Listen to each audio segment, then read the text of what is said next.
আমি চীনে থাকি, এখানে হালাল মাংস পাওয়া যায় না, যা পাওয়া যায় তা মেশিনের মাধ্যমে মারা হয়, এই পরিস্থিতিতে আমার কি করা উচিত?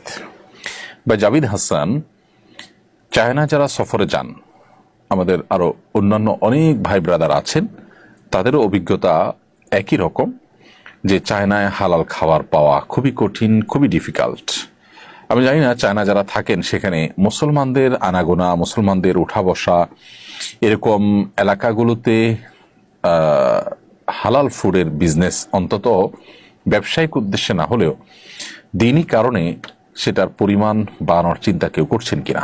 যদি না করে থাকেন তাহলে এটি আমার মনে হয় করা দরকার। কিছু কিছু হালাল ফুডের দোকান বা হোটেল তো অবশ্যই আছে, আমি জানি, কিন্তু এর পরিমাণটা কিভাবে বাড়ানো যায়, বিশেষ করে সুপার শপগুলোতে আপনার প্যাকেটজাত হালাল খাবার এটা কিভাবে সরবরাহ করা যায়, এটা নিয়ে আমার মনে হয় ভাবাটা এটা দিন প্রচারের কাজ, দাওয়াতের কাজের অংশ।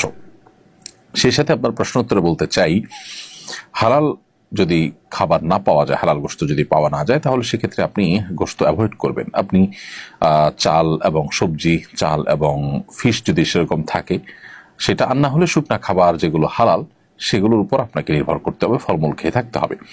যে সমস্ত এলাকাতে এরকম হালাল খাবারের ক্রাইসিস আছে সেখানে আপনাকে কষ্ট করে নিজে রান্না করে কিংবা যে কোনো মূল্যে হালাল খাবারের উপর নির্ভর করে আপনাকে থাকতে হবে, কষ্ট যতই হোক না কেন।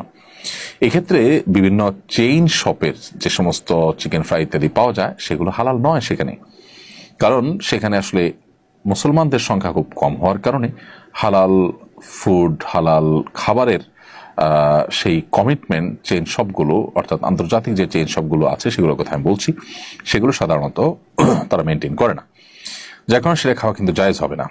অতএব মেশিনের মাধ্যমে কোনো প্রাণী যদি হত্যা করা হয় তাহলে সেক্ষেত্রে সেটা তো হালাল নয়, সেটা হারাম। অতএব সেই প্রাণী গোশত আপনি খেতে পারেন না।